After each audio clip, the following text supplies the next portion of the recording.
That's another really important thing to remember about Logan, is that he has no place in this world anymore. Zero. And he won't let go. Classic baby boomer. I was rewatching a season 2 episode where he's talking to his wife, Marsha, and, she mentions him loving his children, and he says in a very dismissive way, love, fear, whatever. And I think Logan is very into the whatever part of it when it comes to those kids. It's starting from a place of darkness on Succession, always. Yeah, and that's the problem with Sex and the City. And that's the problem, I think, with a lot of, like, the way the culture is approaching race. And we need a better word than woke to, like, encompass all of those things. But, it is serious. It is serious, but the version of it that people are willing to talk about and engage with is like the least serious version of it. It's like, oh, you insulted my braids. Oh, I'm going to do a Title IX. Like, it's not the things that are actually affecting Black people disproportionately and all kinds of working class people across the country. I'm pretty amped today to be talking to Roxana Hadadi and Jen Chaney, 2 Vulture TV critics, about 2 of the shows that are occupying an unreasonable amount of my psyche right now. That's the new Sex and the City reboot. I don't know if you can call it a reboot, a continuation, if you will, just like that. And also, of course, the show whose finale everybody is talking about right now on the Twitter webs, Succession. Welcome to you both. Thank you for having us. Agreed. Thank you. So I confess that I wasn't necessarily the biggest Sex and the City watcher when it was out, but like many people of my generation, we're just like maybe slightly too young to be watching it in real time because it was a little not PG-13. I did the binge watch in my college years and caught up. I lived down the street from Carrie's exterior apartment in the West Village. I did the whole thing. There was a part of the mythology that even I, with my cynical, lefty politics, couldn't help but be caught up by. And I appreciated the show for what it was. This new thing that's going on seems to have taken some of the excesses, if you will, to the next level, precisely because it's moving from this purely kind of escapism, fantasy world to trying to engage in some substantive politics here in ways that I personally find to be not especially productive. But I want to go to you first. Why do you think they're doing this? And what do you think they're trying to accomplish here with this reboot? Well, I think the obvious reason for doing it is simply that HBO is going back and looking at every show that they've ever done, like everybody is, and trying to mine it for more content, quote unquote. And Sex and the City, to your point, was a huge phenomenon. So in some ways, I can understand why they would go back, even though the 2 movies that they made wouldn't suggest that you would want to do it anymore. Nor does the fact that Kim Cattrall and Samantha are not in this. That's another point against it from the get-go. But as you were alluding to, I mean, one of the big issues with this show was that it was a very, very white portrait of New York, very blinkered portrait of New York, which was not uncommon on TV at that time. I mean, every show that was in New York, Friends, Will and Grace, was very, white populated. And I think they're trying to address that by having some people of color as more central characters in this, and also making the characters reckon with their own cluelessness. But I think they're losing some of the characters are doing things purely in keeping with that concept and in keeping with the comedy behind it that aren't necessarily in line with what I think the characters were like. For example, like Miranda is just such a buffoon. In the first couple of episodes, when she... So Miranda, for people who aren't initiated, is our Cynthia Nixon character. She was always the most serious and grounded of them. She's the redheaded lawyer of the group. Right. And she has a scene where she, mistakes her professor for being another student, and then just goes on what feels like an hour-long series of saying everything you shouldn't say. And I'm not saying that... We're going to get to that. We're going to play that clip. We're going to respond to that clip. I'm not saying that she wouldn't maybe say something she shouldn't say, but it just goes on for such a long time. And I feel like... And the original show did this sometimes, too, that sometimes they would sacrifice character continuity for the sake of a joke. And I think it's doing a lot of that here as well.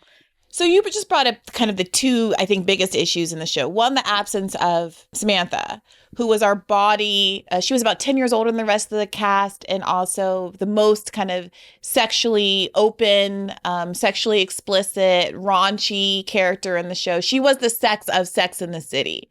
Where the others would have sexual escapades, they would kind of respond sometimes prudishly to what was going on in their lives. And Samantha was the one that, except for one perhaps notable moment where she is caught in flagrante by Carrie with a delivery man in her office, has showed no shame about any of her behavior over the course of the show. She's a sex positive queen.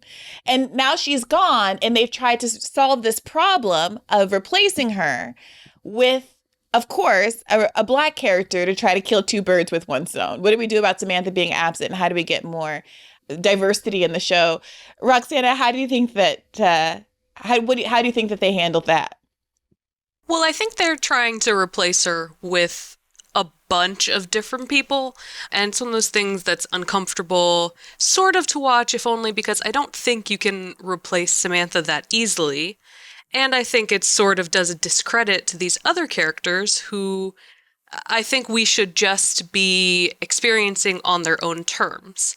But everybody gets a new friend. I've watched through episode 4, and everyone gets a new friend of color, and they are all trying to slot into this. Are they, as you said, body enough, sexual enough, accepting enough? And it feels like they all exist just to tell the core friends that they're doing okay. And so I think my issue is less that they're trying to replace Samantha and more that all of these characters of color are just there to tell, our core white women in Sex and the City that like everything they're doing is fine. And there's no reason to like worry that they're doing anything wrong. So I think that's sort of a little bit more noticeable to me, is that we're sort of challenging these characters on, as you mentioned, their prudishness or maybe their narrowness, but not really. And we're only using the characters of color to do that. It just sort of stuck out to me. Well, here's the thing, Roxana. In some ways, I agree with you that the supporting characters are all there to confirm that the girls are all right. At the same time, the way in particular that they set up the relationship between Miranda and her new best Black friend, because you're right, everyone seems to get kind of paired up with a new ancillary character of color. Samantha's new best Black friend is her professor. Right. Samantha's arc, somewhat implausibly in my view, is that after decades of being a corporate attorney, she decides to go get a master's in humanitarian law. In humanitarian law, so that she can be a human rights lawyer and give back to women. All right, great. In this economy, a master's, who am I to judge? She should probably just take that $70,000 a year and just give it to some woman in some other part of the world, and they'd be doing a bigger service. Invest it somewhere, yeah. Right. But never mind. She decides to get this very expensive Columbia master's degree. Let's just go ahead and play this scene for people, because you gotta kind of have to see it to believe it. Hey, that's where the professor sits. Oh, sorry. Thanks. Thank you. Oh, hey. That's where the professor sits. Sorry, he just told me. Someone's quick with the pronouns. It's fine. I am the professor. You're the professor? Yeah. You're Nia Wallace? Yes. Why do you seem so surprised? Well, your braids. A law professor can't have hair like mine? Why is that? Oh, no. I didn't mean because of the braids. I was just thrown because the braids are so different than the hair in your photo on the Columbia website. My comment had nothing whatsoever to do with it being a Black hairstyle. I knew that you were Black when I signed up for this class. That was important to me. You signed up for this class because I'm Black? Well, not just because you're Black. I picked this class because you're such a force in academia, on top of everything you do as a community activist. God, I sound like such a brown nose. I mean, please just forget that I ever said anything about your hair. Hair has nothing whatsoever to do with appropriateness or intelligence or gravitas, obviously. I mean, do I look like someone who attaches any significance to hair? I let mine go gray, and I don't care if it makes me look old. Not that I'm ageist. Do I sound ageist? You really want me to answer that question? I am so sorry for taking everyone's time. This is not at all who I am. I will just be quiet now. It's a lot. She could have been quiet so much sooner. I know. So here's the thing. I understand suspension of disbelief. This is not the first TV show I've ever watched in my life. I have a very high tolerance for cringe, okay? But we're supposed to believe that this woman who has been an attorney, we're living in a professional world, knowing enough to have looked up this Black woman on the website and to want to take her class because she wants to do social justice and know that she shouldn't attach any political significance to hair and knows that braids are can be a professional hairstyle and says and articulates all these things. But somehow was really confused after she walked into the room and saw that the professor, she knows it's a Black professor. It looks like from the little pan around the room that she's the only Black woman in the room, especially the one that's old enough to be a professor, and just could not process that was in fact the professor. Well, and so let's just pretend that she had a brain fart and like didn't realize it was the professor. As soon as she says, "I'm the professor," all she has to do is say, "Oh my gosh, I'm really sorry," and shut up. She doesn't have to say anything else. But then she keeps talking and talking and then says, "That's not who I am." Well, it kind of is because you just went on and on for 4 or 5 minutes. Right. It literally is. Sorry, go ahead. Well, I was just going to say, but it serves as a way for them to go through all of this stuff, right? It becomes the pronouns conversation, the hair conversation, the race conversation, the age conversation. It becomes this idea, at least it felt to me like, all right, there are these 5 things we need to hit. And can we get them all done in one interaction? It's not very graceful. No. It's not graceful. And it feels like, despite the fact that I would agree that in some other instances, the supporting characters are there to confirm the ultimate goodness of our girls, this feels like they are kind of ritualistically punishing Miranda for our benefit as a consumer. And I just cannot, for the life of me, understand who this is for. Is it for me, a Black viewer who is supposed to feel some kind of catharsis that, this white lady got her comeuppance? Because I promise you, all I felt was cringe and a deep, deep desire for it all to end. Right. I mean, and the other thing is, I feel like the show is so guided by this idea that as women in their mid-50s, they're just out of touch with society to the point of like, apparently not knowing how to talk to human beings.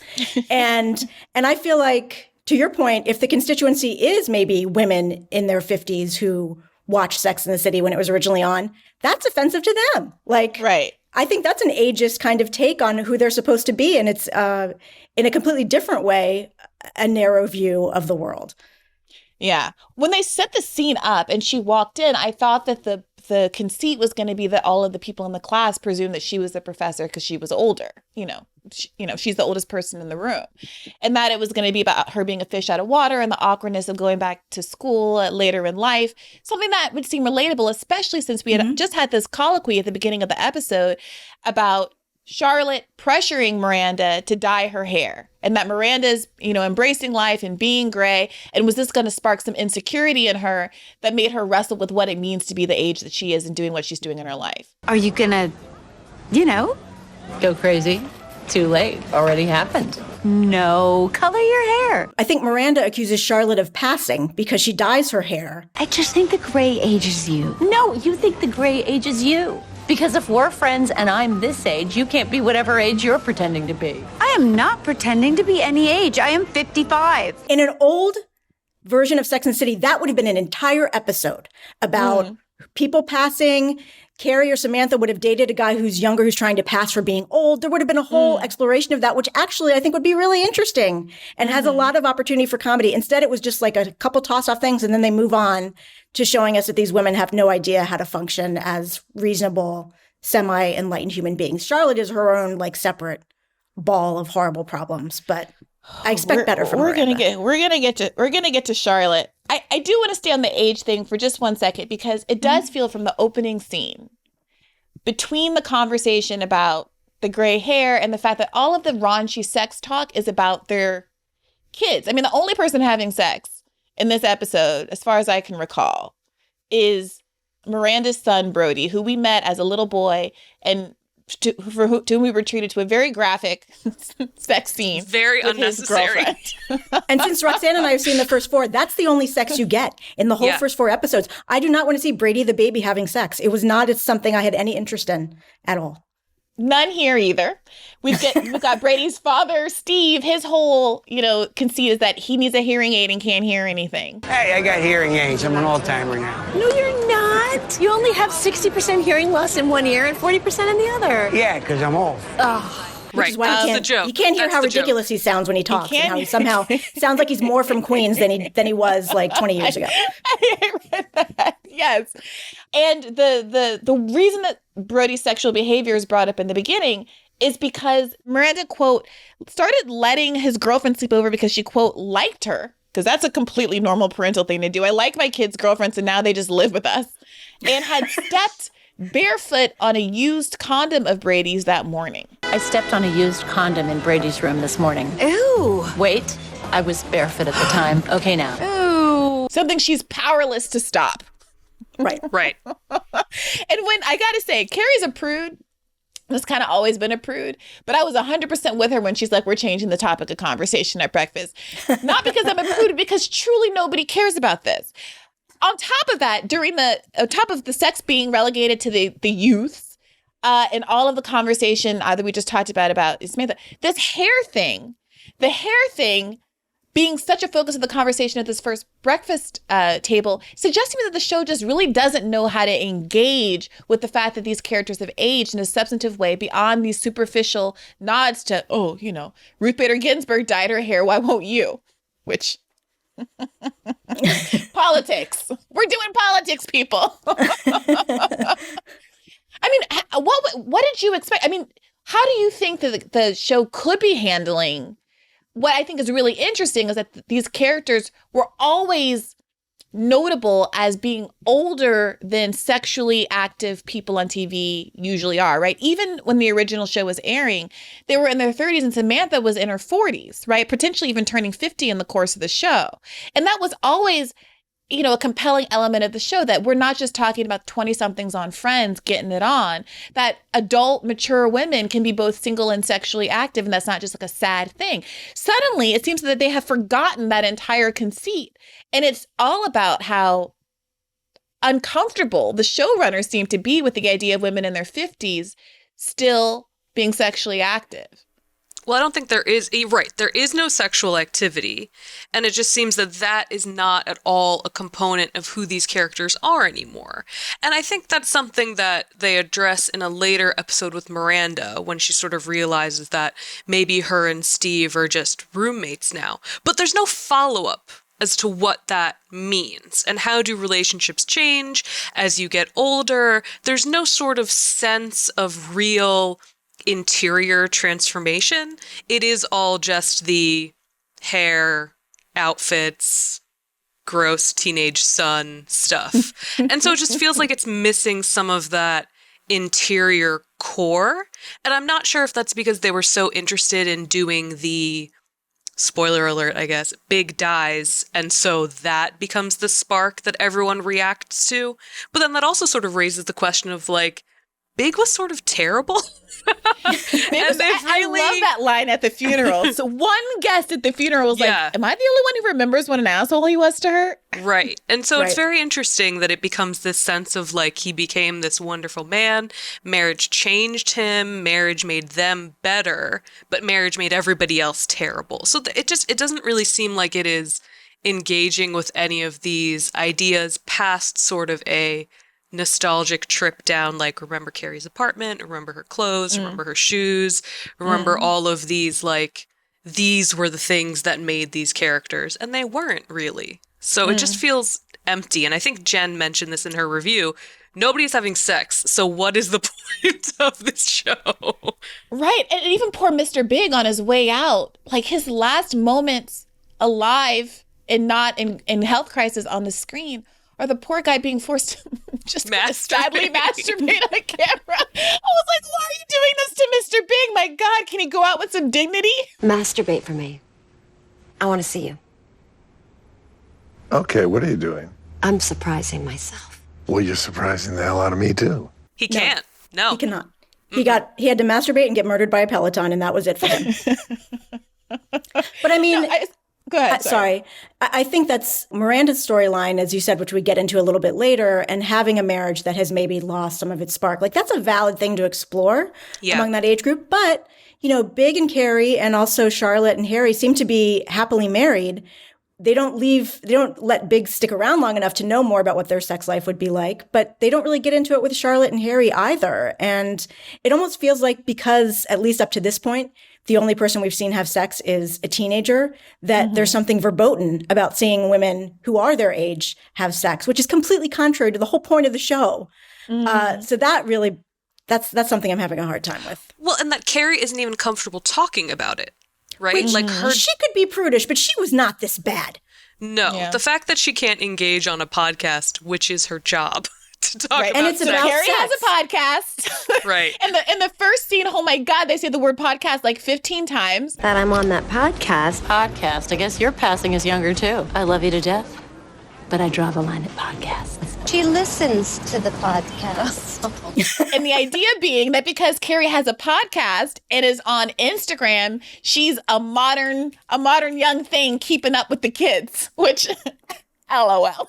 As a 36-year-old who is the podcast generation and probably the Instagram generation and is fully aware of how my out of touchness with TikToks makes me an old lady in the eyes of the youth, I found that to be hilarious. But hey, I guess I'm the youth in the world of Sex and the City. But like, you know, being not just a guest, but a co-host of a podcast about sex and then not wanting to answer what wasn't that racy of a question. It'd be like me coming on here and being like, you know what, I can't talk about Sex in the City.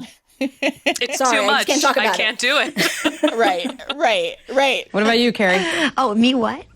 Oh, what about me? Oh, you're asking me about masturbation? Yes, I'm asking you about masturbation. Particularly you. Do you masturbate? I would like to buy a vowel, please. For the people who came to listen to this because of Succession and feel like they're getting their brains blown out because they're having to hear about Sex in the City, I've got one more painful clip to you before we pivot on to the topic du jour.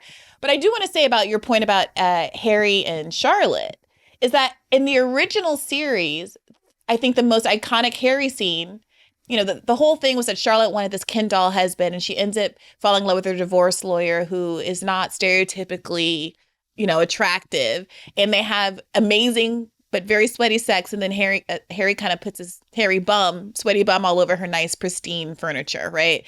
We've gone from Harry sex wet sitting on the furniture to Harry coming in the house in a goofy helmet being told to keep his hands off the walls. Like, that's the pivot we got. The theme is Harry can't touch things. Harry's gross and needs to stop messing up the apartment, but in two very, very different contexts. The other main Charlotte scene that I want to focus on, the other cringiest moment where they seem to be trying to inject some sort of race politics into the show, but in the absolute worst way, is this interaction between Charlotte and her adopted Asian American daughter.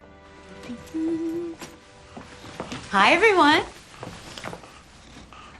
That's it. That's all the greeting I get after I rescued you. Are you talking to me or Burton? Because you rescued me too.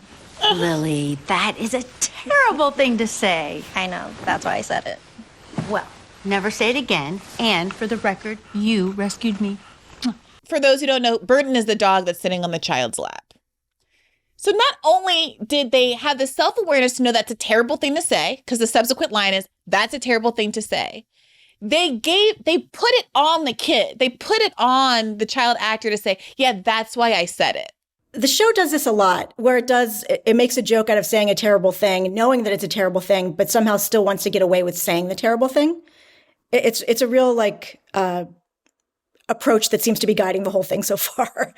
What's the point of this? Who asked for this? What am I learning about these characters from this scene? From a writer's perspective, help me understand, TV critics. What am I missing here? I think that this is why I keep going back to the fact that all the other characters seem to validate our main characters.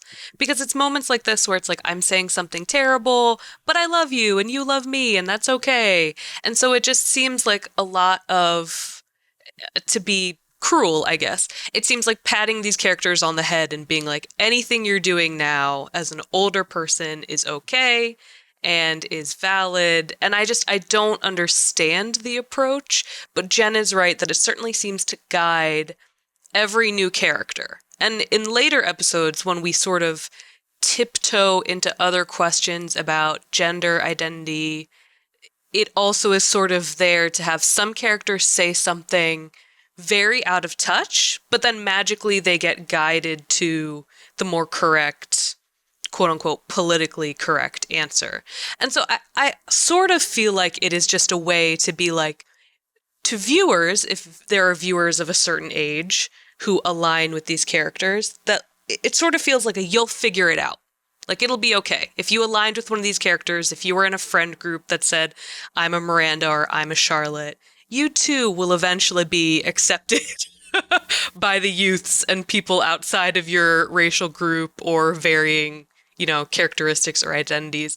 So it feels very like it's meant to be reassuring, but the only way that they can sort of reassure viewers is with these very cringy sort of moments.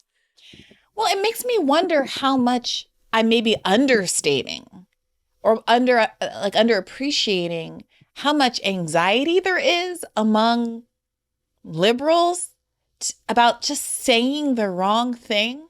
Because what it does feel like is if we just get everyone to say terrible things on camera and they are loved anyway and accepted anyway and they get through it, then and the world doesn't collapse, it's reassuring in some way to the viewer. Like, oh, this person said the most absurd version of a thing I've ever thought, and the world didn't come tumbling around. I mean, does it speak to some social anxiety that I might be underestimating, even though I feel like I'm pretty aware of it? Because the through thread through all of this being so strongly about the microaggression as a plot line suggests to me that the average liberal, affluent New Yorker thinks of nothing other than whether or not they're going to accidentally offend their doorman. I mean, I will say, I think there is a lot of anxiety around that. And when you put it in that context, it makes me think that maybe, for example, that Miranda scene with the professor earlier, they made it so outlandish because really you could have said half of what she said and it would have been terrible. And so they're trying to make it seem so bad that anybody who relates to that is like, well, I'm not that person. I wouldn't say, I wouldn't go that far. But to Roxana's point, still like, you eventually find acceptance. Like I feel like it's trying to not offend anyone so hard that it's for no one. Right. And to be clear about that Miranda arc, they do that not once, but 3 times in this episode. She subsequently is coming to class the next day or week or whatever, and is behind the professor or in front of the professor in line, checking into the building and showing her pass. The professor needs to dig in her bottom of her bag to find her pass. She's misplaced it. And the security officer, politely asks her to step to the side while she finds her card. And Miranda makes this big scene as if the security guard is treating her differently because she is Black and doesn't believe she's a professor, and seems to think that by saying, I vouch for her, she's my professor, that is a credible way to identify oneself in the world. Just like all the times I went to the bar when I was, 21 with my 20-year-old friend and said, hey, Cheryl's good. I promise. We graduated from high school the same year, And so twice she's wrong. Samantha's wrong. Miranda's wrong. The first instance, Miranda's wrong in the line, and the teacher has to kind of tell her, relax, you escalated a situation, you made it worse. But then on the third time, Miranda is validated because a bunch of kids or somebody was kind of messing with the professor in the subway, ends up trying to steal her backpack, and Miranda is able to fend them off by hitting them with a heavy book, which also validates, by the way, a throwaway line about how Miranda is, quote, old school because she doesn't use a Kindle. She still carries around heavy books. Well, she also, in that scene, she says something like, this doesn't make me a white savior, right? Or something like that. Right. Right. Which is just like, it just feels like they can't commit. They're constantly trying to, again, like put cushions around everything that they're doing so it won't seem bad. And in the process, it seems worse. Earlier, she mentions the anti-racist, like, well, when I learned about being an anti-racist, they told me to read speak up. Right. So it's all these like buzzwords that don't feel really connected to these characters. And again, it's just Miranda. It doesn't seem to be Yeah. anybody else Yeah. who is going through it to this degree. And I think, I don't want to spoil anything from the additional 2 episodes. I think they're setting up something different with Miranda that maybe this is all feeding into, but it's just very clumsy. Is it that she's going to be an alcoholic? I mean, don't spoil it. But I suspect from the first 2 episodes, ordering a Chablis at like 10 a.m. or 10:45. whatever. Right. Who orders Chablis? Who does that? Literally nobody. So, well, you know, Miranda Hobbs. Miranda she does. Yeah. But, you know, now that we're talking about that, I wonder if actually, like, what if this thing is just being written by people who hate wokeness? What if this whole thing, because it does almost seem like a parody. Like, it almost seems like the Kendi X references, it almost seems like this is written by someone who resents, who has a deep-seated hatred for kind of woke politics, as it were, which is something that has been attacked now from the left and the right. I think there's some legitimate criticisms of some certain kinds of overreaches that we talk about on the show a great deal. But it's very possible. You know, I was watching, did you guys ever watch the new In Treatment? No, I did not. Jen did. I watched. Jen did. Yeah, most of it, yeah. So there's an arc. In Treatment is a show that aired, I guess, in the early aughts originally with a white male therapist. And I found it to be compelling. I didn't watch it when it was on the air, but I watched it because friend of the show, Trevor Boulieu, asked me to watch the new one so that we could do a podcast episode about it, which we've never done. So that was like hundreds of hours of television for not. So I'm going to talk about it here. But there's the old one, I think there was, you know, every show has its issues, but the characters were really compelling. He spends time in each short episode with a different client. And we also get a sense of who he is and what he's struggling with in his life and his inability to apply some of his own insights. He's a very insightful and competent therapist. His inability to apply them to some of his own life drama. In the new one, Azoduba is given her own interior problems. Again, alcoholism. But she has one client who is this kind of stereotypical privileged white guy, in quotation marks, right? Who has gone to jail because of some white collar crime and is out because of COVID release, and who has to perform some mandatory hours of therapy with her and her extraordinary, exquisite, opulent house in California, designed by her father, who of course was an architect, because television. But even though she comes from all of this privilege, literally sitting in the house as a shrine to the upper middle class affluent world that she grew up in, she still insists on kind of projecting this I'm black, I'm disadvantaged, you're white, and you're privileged dynamic into this therapeutic setting, which is doubly inappropriate because it's an actual therapeutic setting. And so the guy is kind of a jerk, but it becomes this whole conversation where she's very emotionally invested and angry at the guy and uses it as a moment to basically tell him off about white privilege. Again, he's in a therapeutic setting. And I was thinking about that scene as I was watching the way that Miranda was interacting with all of these other characters, because it does seem like sometimes the way that these issues are treated, it's hard to tell whether or not the people who are writing these scenes are committed to this kind of anti-racism rhetoric, or if they're trying to expose how unproductively applied it is in some context, and how there are these overreaches that are being now exploited by the right, because the shows approach the realm of parody. It's absurd. Right. I mean, I will say that, you know, Michael Patrick King, who is the showrunner and obviously worked on the first one, he has brought in some writers that I consider to be, you know, more authentic voices on this, like Samantha Irby, for example. She has a writing credit on the 5th episode. I'm sure she was in the writer's room, you know, contributing as everybody does. But I don't think this is a situation where everybody in the writer's room is a white 55-year-old dude. I think there's a mix there. I think it's a question of, are we going to see more kind of fleshing out of that and more of these other perspectives in a more authentic way as this show goes on?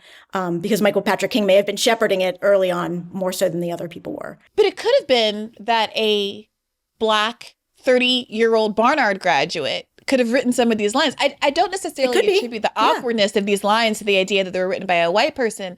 I think it might be more that they're written by someone who is like very steeped in this kind of worldview, regardless of what their racial identity is, and kind of trying too hard in a way that seems inauthentic, and also was unwilling to challenge the genuine ways that these characters live lives that are exploitative and problematic, right? They would never genuinely wrestle with the fact that these characters don't have Black friends. And that's partly because they are so affluent. You know, in the original, they were like kind of rich. They were like, I have a 6-figure job rich in New York. You know, they were like, I would guess that Samantha maybe makes $200,000 a year. Charlotte maybe has family money and a rich husband. Carrie doesn't make that much. She's a writer. Seems to be in credit card debt. She lives in a studio apartment on the Upper East Side, even though her apartment was actually physically in the West Village. You know, and probably made, you know, whatever, $60,000 a year. You know, they were fine, but they weren't affluent. In this new one, they seem all like millionaires. Yes, right. They seem phenomenally wealthy. Yes. And there is that anxiety of who are we connecting with, who are our friend groups. This does come up in a later episode. Yes, the one Black friend thing actually does come up, I'm sorry to tell you. Yes, it comes up related to Charlotte. And yeah, I don't know. I don't necessarily see it as being shaped by people who hate wokeness so much as being shaped by people who, as Sex and the City, at least in my memory, always seem to do, just amp up things to absurd levels. And maybe that's a holdover from the movies, because the movies really did that. But it just feels like there is no middle with anyone. But I just see that in TV. I mean, I love Succession, and we're going to talk about it eventually, but there's no middle in Succession either. It's extremes of terrible things or really sort of pathetic things. So I don't know. I was not that surprised, I guess. Maybe that's sort of a bleak observation. I was not that surprised to see these characters, quote unquote, struggling with what the right thing is. I'm just curious if that actually continues through the season, or if that was just sort of a way to get people recognizing some of these things maybe in their own life and then guide them forward. Which is maybe telling. Maybe if you recognize being very uncomfortable talking to people outside of your race, then that's sort of a bad thing too. Yeah, I mean, we can move on, but I do think that it would be so useful and productive to have an honest conversation, the kind I've never seen before on TV. And I can say this, I've said this on other podcasts recently. Just because I'm Black doesn't mean I haven't had the experience of being in somebody else's cultural context and feeling like a fish out of water, and I'm making missteps and saying stupid things and not realizing how ignorant I am about whatever whatever group the person is from. And it frustrates me that I seem to be so unwilling to sincerely reckon with their own biases, that they're not able to draw on those experiences that I know they have because I have them, and write truthfully about what it's like to be negotiating that, and the embarrassment of offending someone that you really care about, and the true kind of like mind explosion of recognizing in a moment how that you were ignorant about something that you just literally hadn't contemplated in your 36 years of existence, and how you can continually be surprised about the limits of your own experiences in a way that is jarring, but also like a part of life. And I think if we were able to talk about that more honestly, you know, then it wouldn't seem like it was the worst thing in the world when someone made a racial faux pas. And instead, we could actually help people make fewer of them because we would be more willing to talk about them. But it does seem like the shows like this that make cartoons of what those experiences are like aren't necessarily helping. But as unsubtle a show as Sex and the City or Just Like That is, Succession is a much subtler piece of art. You both have written pieces on Succession. It feels like everyone has got to get their Succession take out. And I get it, because holy smokes, the season finale that aired on Sunday was extraordinary. We were just talking about the way that the affluence and the material reality of the women of Sex and the City has historically kind of been the draw to the show.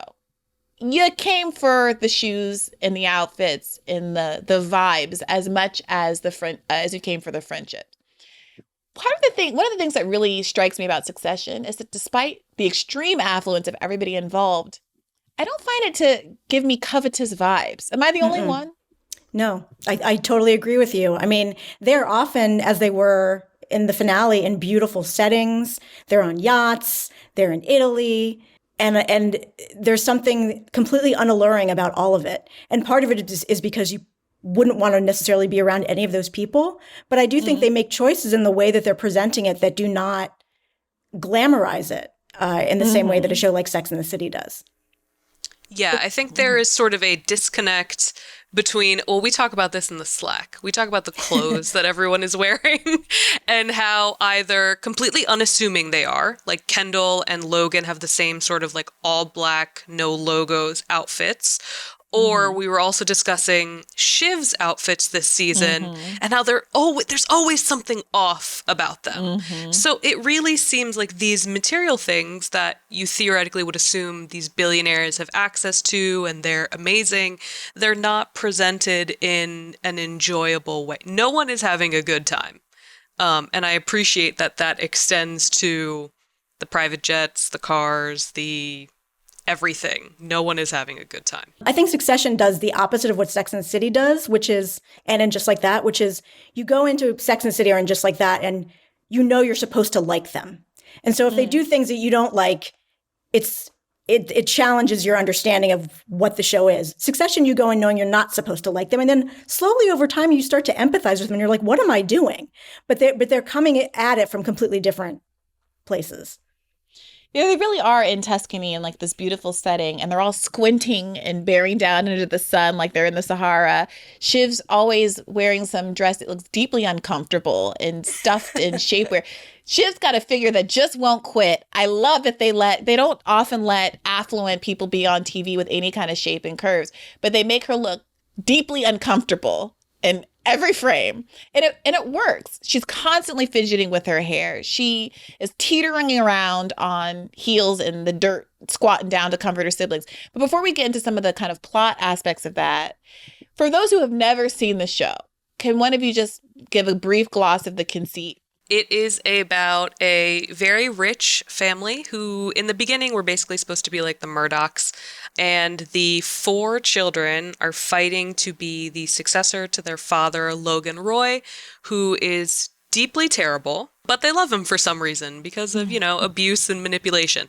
So the 3 seasons have all been about these children sort of squabbling, backstabbing each other, and sort of trying to be, in the parlance of the show, Logan's number 1 child. Right. And this season finale, which has been described as a red wedding of sorts, is notable because it's the first time that the siblings have, instead of ganging up against each other, aligned as a unit against their father to attempt a coup. And I'm not sure to what extent I should be preserving people, spoiler-wise, who haven't watched it yet. I mean, it's been a couple days. Thursday. It's too late for you. Yeah, it'll come out Thursday. There was a show on Sunday. Like, you guys skip ahead if you don't want to hear it. But, it was unsuccessful. they did not win. And it's kind of, predicted a little bit in a couple episode or two beforehand where Tom, who is Shiv, the only daughter's husband, noting that, he's seen other people fail a lot, but he's never once seen Logan Roy fail. Right? Yep. Okay, so you guys both wrote takes. Jen, yours was called "Succession Finally Gave Kendall What He's Been Wanting." What was that?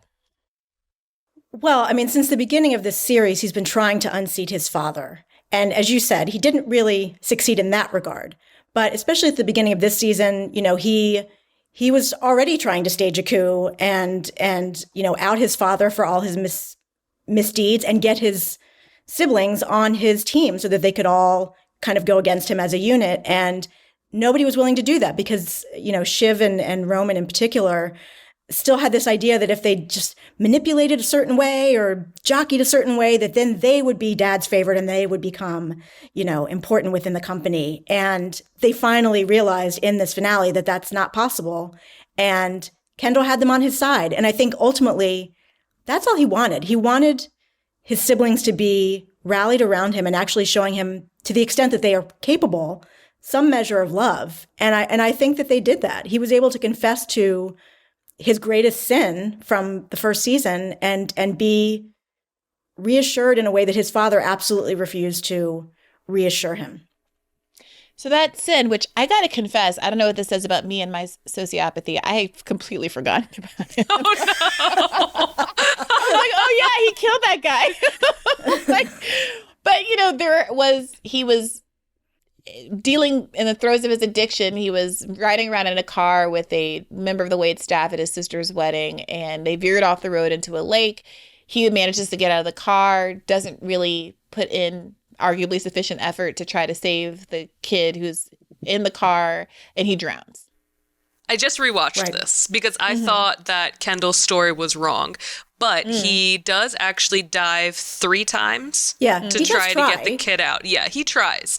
Now, is that just shaped by my empathy toward Kendall Roy? Maybe. Well, no, I mean, the right thing to do would be A, to try, B, to alert the authorities. Right. C, to go get the kid's body. Like, there's a bunch of things that a moral person would do that he does not do. But it's not like, but to say that he killed the kid is, I hate to agree with Roman, but it's a little bit of a stretch. Yeah, it's like the Lion King. It's like Scar telling Simba that your father's death is your own fault. Run away with Timon and Pumbaa for 15 years or however he was, and however long he was in the rainforest eating those slugs and whatnot. You get the analogy, okay? Don't look at me like I'm crazy. No, I do. So I apparently had already forgiven him, but I was happy to see. His siblings get on board. Were either of you surprised that Roman didn't defect at the end?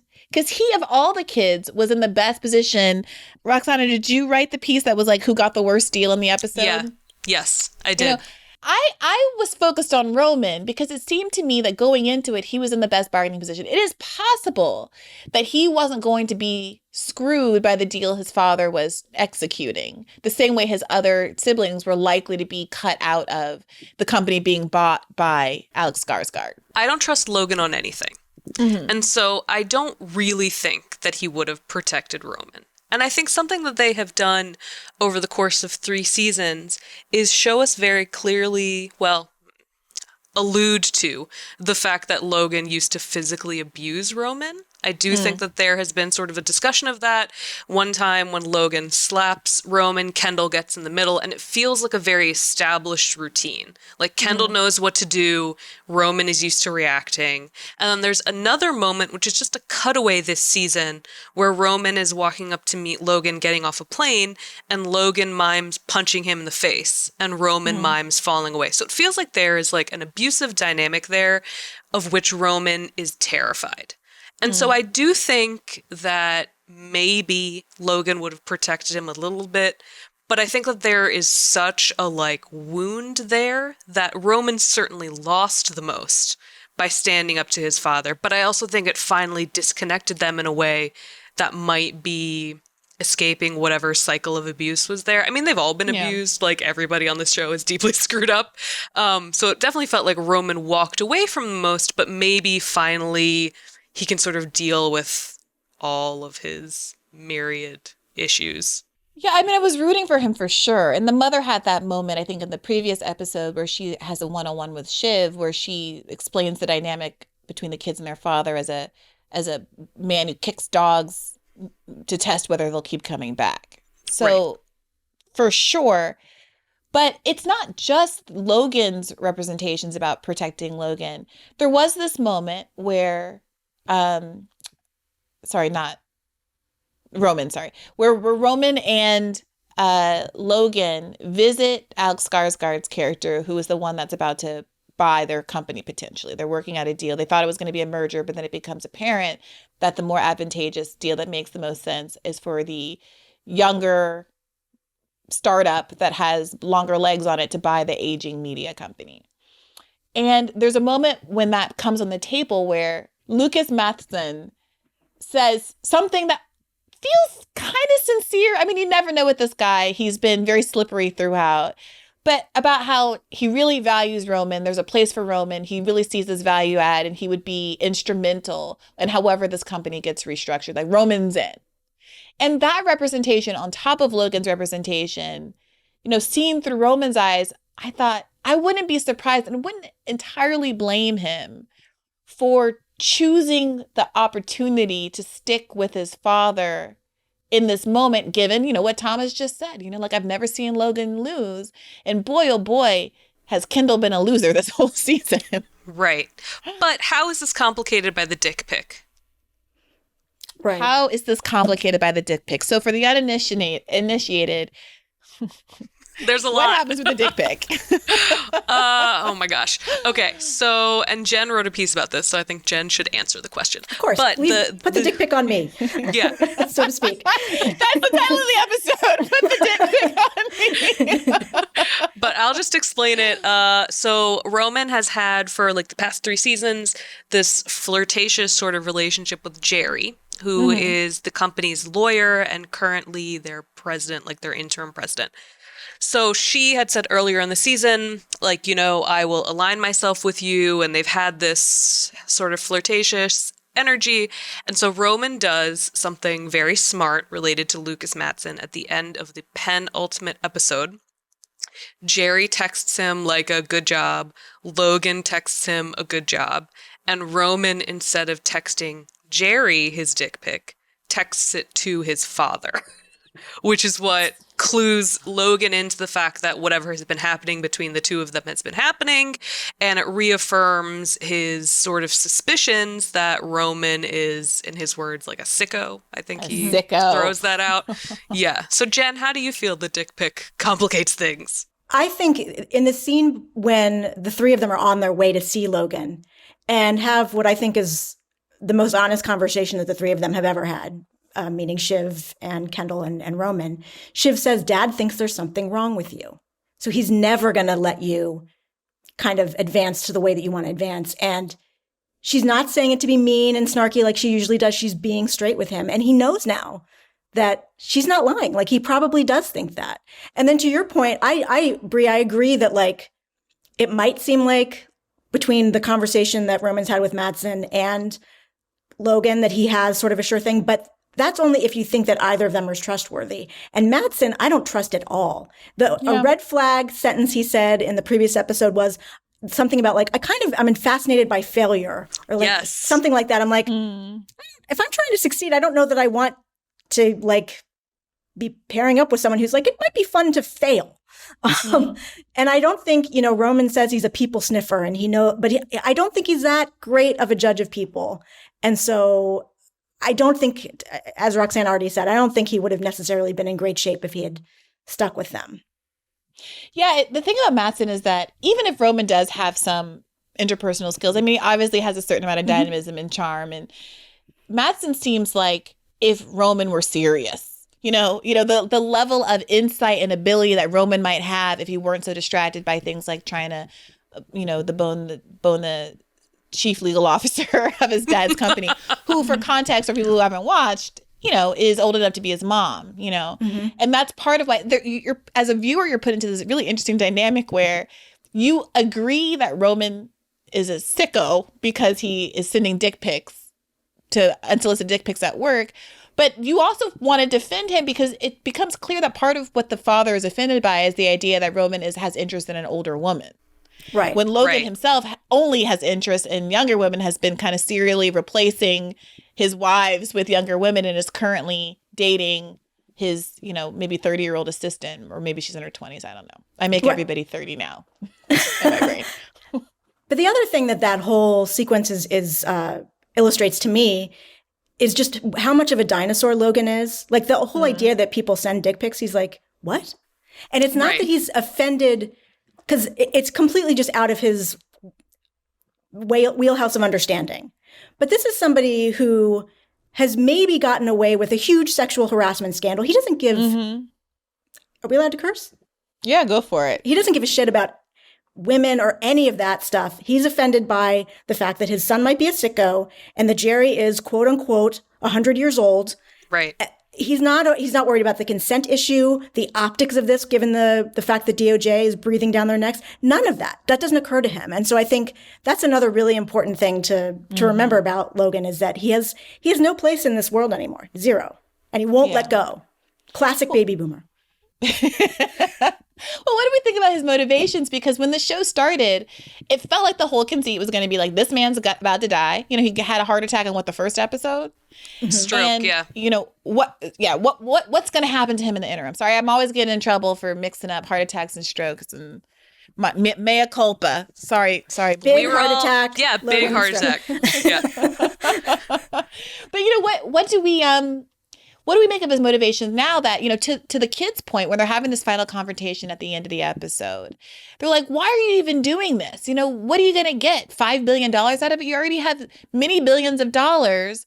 Why throw away our family legacy for money? Why do this to us? They plead to him, come on, Dad, like, but don't you just care about us? And it's not actually clear in that moment. And it almost feels like there's this moment of vulnerability in Logan, too, where he knows he doesn't want to help his kid. Like, he doesn't give a shit about his kids. But the vulnerability is, I don't know that he actually knows what his goals are at this point. Mm-hmm. Right. I think something that's very interesting is if the sale actually goes through, what does Logan Roy do with his time? You know, he can't get on the phone with the president and, like, tell him that he sucks. He can't be yelling at people from his penthouse office. So I really am curious what actually happens. And that's like an interesting storytelling area to go down, because people did complain that season 3 felt like it was in stasis, like nothing was really changing. If the sale actually goes through, what Logan does is interesting. And I am sort of fascinated by what happens to these nepotistic kids who did not have careers outside of Waystar Royco. Shiv was a political consultant, not very good at it.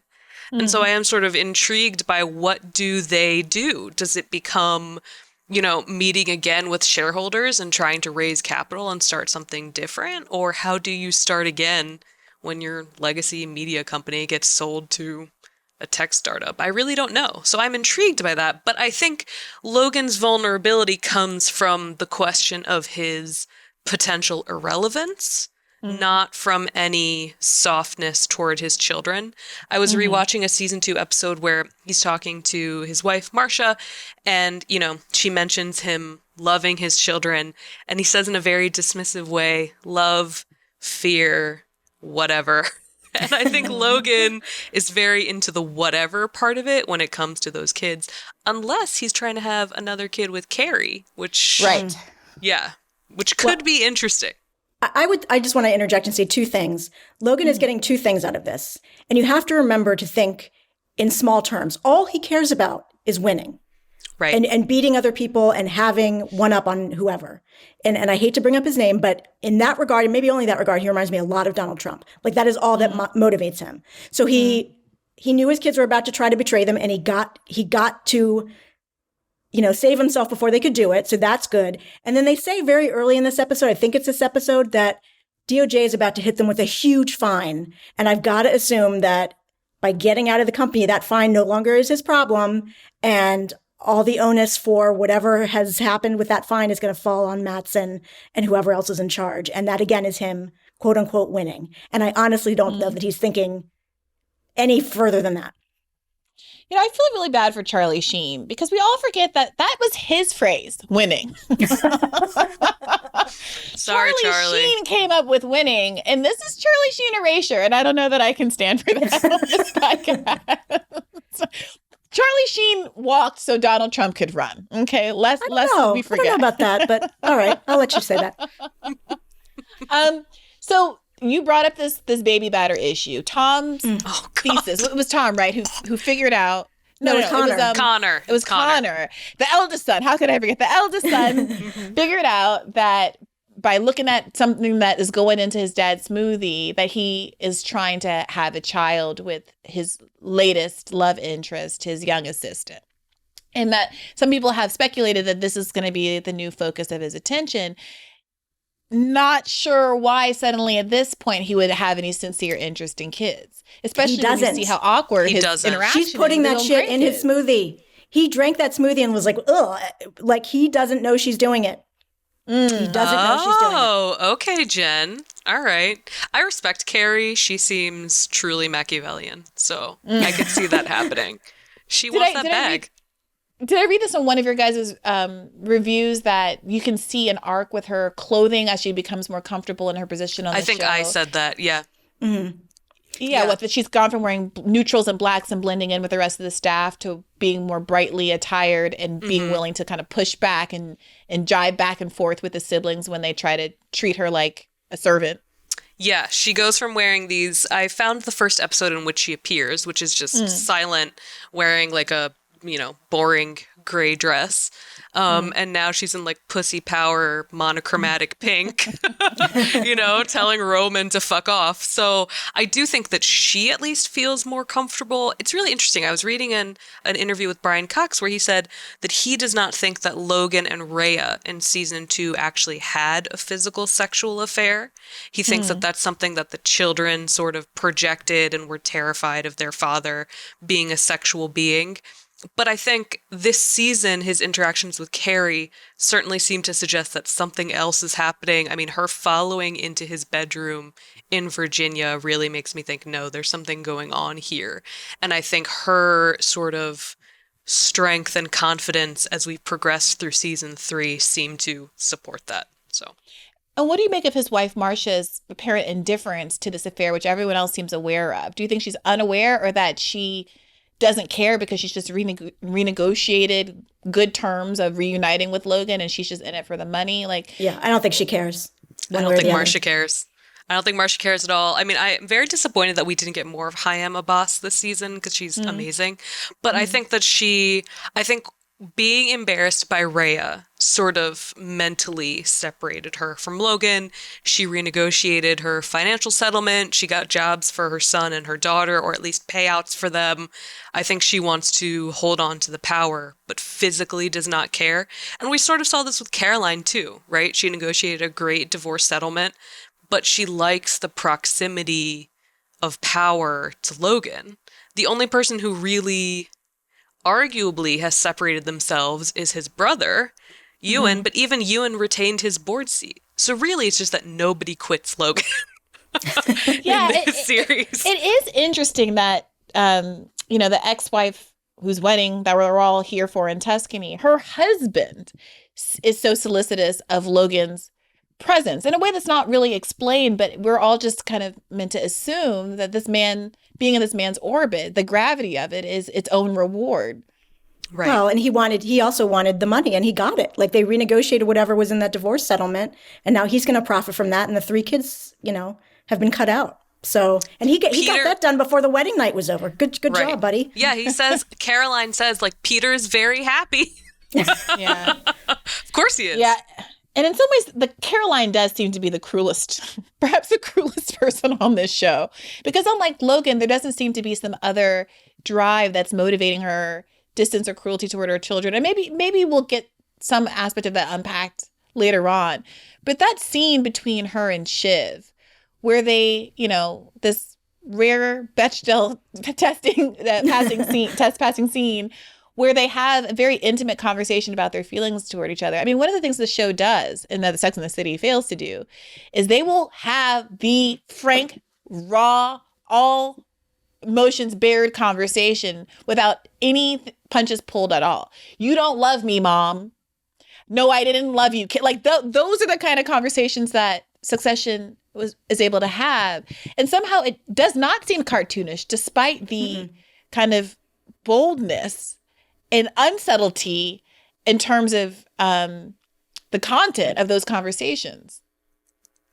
And I think it's because so much of it's absurd in a different way, right? Because the kids are always mocking each other for weird incest reasons, or wanting to have sex with their own parents, or, whatever. That really amped up this season. So you do have sort of that grotesque absurdity between the children. But I think because they've done such a good job over 3 seasons of showing how abused and manipulated everyone is, that when you get those quiet conversations, they hit harder. And that penultimate episode where Shiv and Caroline call each other's onion is also the episode where you get Kendall and Logan having that mozzarella face to face, where Logan uses Kendall's son as a poison taste tester. I mean, that is right. We're all laughing because that's a ridiculous thing to happen, but the actors treat it with such seriousness. And this came up in the Jeremy Strong profile. He does not treat Succession as a comedy.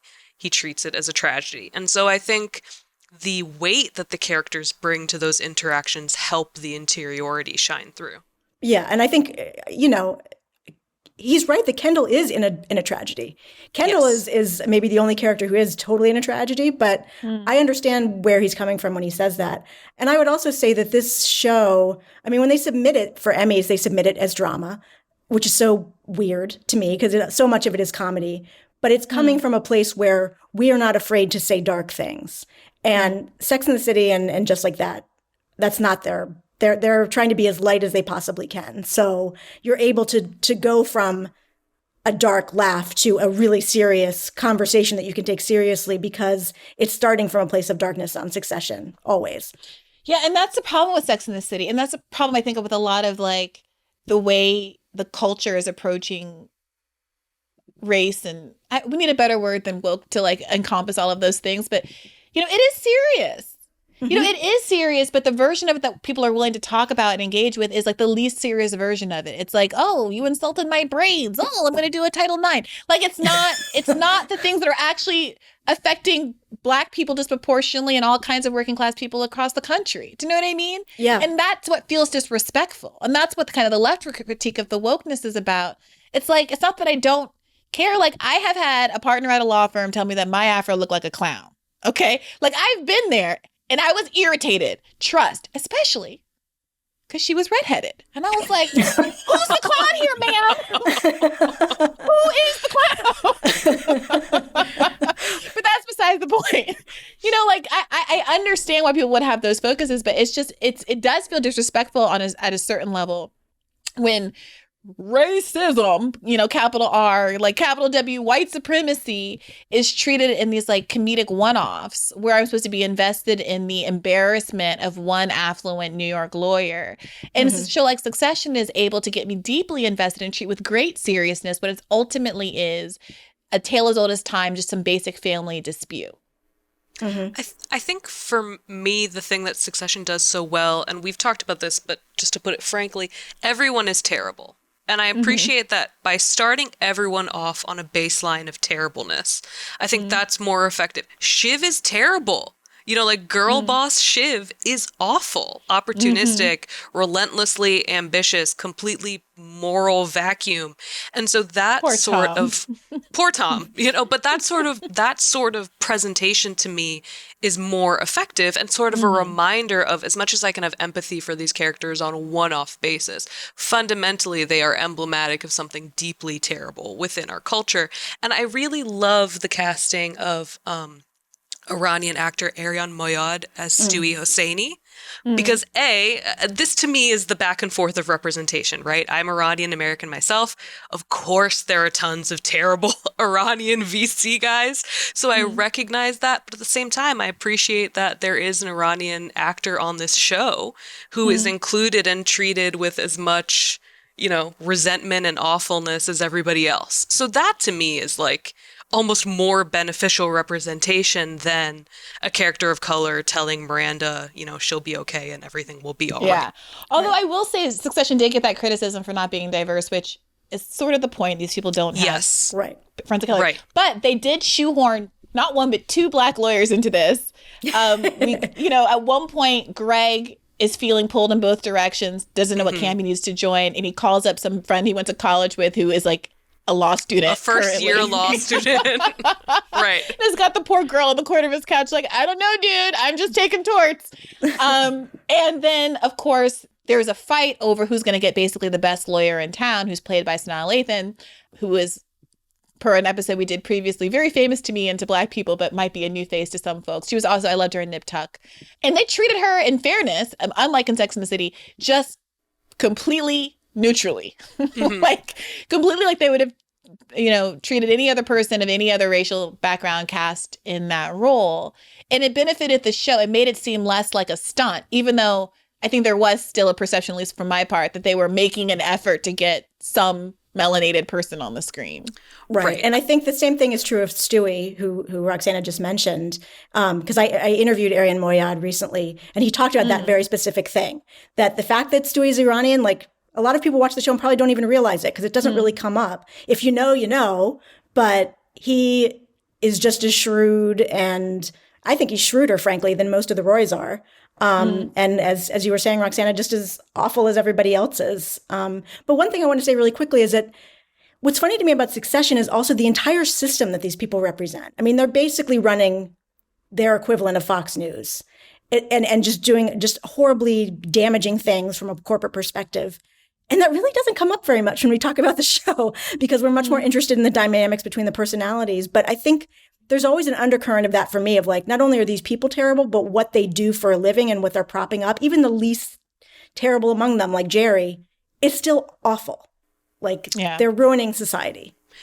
But I think it goes to that question of, is representing something terrible endorsing it? And we talk about this with like pop culture all the time. It's like, I think the show makes it very clear as it makes the fact that they're not enjoying any of their wealth, or that all these wealthy things theoretically are not that fun or covetable.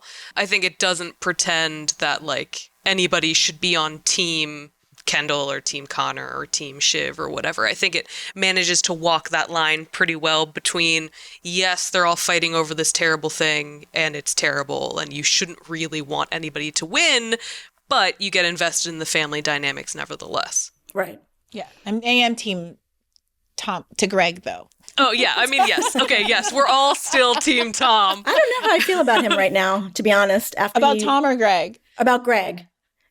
Saying like, oh, I'll make a deal with the devil. Sure. What's a soul? Boo souls. I thought that Greg was 100% good. Like the only truly morally unambiguous, I mean, for this context, person in the show. The first time he really started to piss me off is when he's like trying to go back on his love of coffee. Kofi, what's her name? Comfrey. Comfrey, yeah. Like, you worked so hard for Comfrey. I thought that was really sincere and sweet. And maybe Comfrey was about to screw you over. Maybe she was dating you for the wrong reasons. But, like, I loved that Greg wanted to love. And then he immediately gets distracted by this, like, reject 8th tier Danish royalty or whatever she's supposed to be. Yeah, the Contessa. But don't you feel like she only wants... see, here's the thing. I felt like Greg only wanted the Contessa because Roman wanted the Contessa. Yes. So I thought it was a very good reflection of Greg is now really part of this family, and he only wants things because other people have them. Well, I think it was that, and then also... sad. Yeah. Shiv and Tom made it clear that A, she's way out of your league. B, here's where she falls in line of Succession. So it's still like low tier royalty, but it's still royalty. And he's like, oh, wait, she's out of my league. I should definitely see if I can prove them wrong. Right. Yeah. He's become them. Yeah, he's become them. And Nicholas Braun is not unattractive. So I do love when they're always like, you're hideous. Yeah. Right. Yes. Very tall white men have had a really hard time in the dating pool. Yes. I do think that maybe the inheritance thing is the straw that finally broke Greg into just being shitty like the rest of them. Mm-hmm. Yeah. Yes. Greenpeace stole his inheritance. Yes. I think that's 100% true. Excellent. It's the whole thing is excellent. And whichever of you earlier just said that, everybody's terrible in the show. It made me think of another one of my favorite shows, I got to say, which is BoJack Horseman. Oh, There's another one of these. Certainly, you're not supposed to be rooting for any of the horrible things that these people can do. Every season, you think that BoJack has hit the lowest low that he could come to, and then whoop, here he is trying to have sex with his high school girlfriend's daughter. Like whoop, like it's that, and that's only like the end of season 2. I mean, it gets like 4 levels lower than that by the end of the show, and yet somehow, because of brilliant writing and the empathy I think we all have, the fascination we all have, perhaps, with failure, much like Matsson, there's something that keeps you coming back and rooting for these characters and hoping they find their way out, perhaps because we all see ourselves in them as well, in a way that I don't necessarily see myself in. An attorney going to Columbia for a master's degree at age 55 who seems to confuse the professor for a student even though she has obviously spent a great deal of time looking at this professor's picture on the stalking the professor. Yeah, stalking the professor and memorizing every aspect of her biography. Yeah, for me it's Mad Men, because that's very much a show in which it has no reflection of my current life. But for some reason, these terrible people doing terrible things just speaks to me deeply. Well, I think in both BoJack and Mad Men, which there are certain echoes of those shows in each other, and imagery-wise and other things. You can tell that Don and BoJack are trying to do better, and then they just can't. And then they try again. Like, there's some awareness of, I am garbage and I need to do better, that a lot of the characters on Succession just haven't had that moment. Well, no one, but maybe Kendall. Maybe Kendall. Kendall had it in this episode, I would argue. And when Kendall tries, I mean, to your point earlier about how they're all, it's very much in the background of the show that what they do for a living is evil.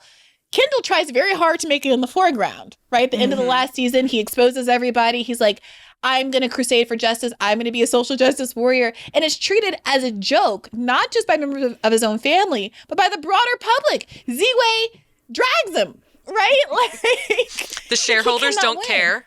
Right. He can't win. Nobody cares. Yeah, he makes a difference by, on the way into a very fancy event yelling, fuck the patriarchy. That changed everything. Yeah. I mean, I don't know when that was written, but boy, oh boy, they must have been thrilled when that very statement was reflected at the Met Gala on the bodice of, what's her face? Clara Delvenu. Clara Delvenu. Sorry, I've never had to say it out loud. I'm just realizing. Yeah. It's just letters that we know can what you pronounce. mean. Yeah. Well, thank you for that. Thank you for all of your insights. This has been really lovely. Can you tell people where to find your work, your articles, and where to find you on social media? Sure. You can read me at vulture.com, and I am on Twitter at ChaneyJ. Same. You can read me at Vulture, and I'm at Twitter at Roxana_Hadadi. Thank you both. And to our listeners to this free episode, a reminder that you can get an additional episode of Bad Faith Podcast every Monday at patreon.com/badfaithpodcast.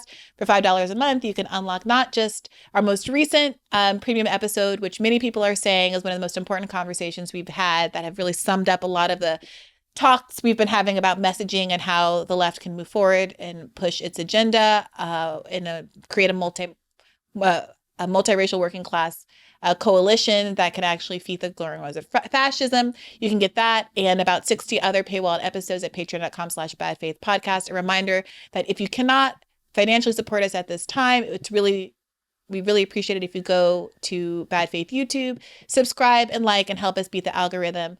Independent media is not exactly the ones being boosted by that over there.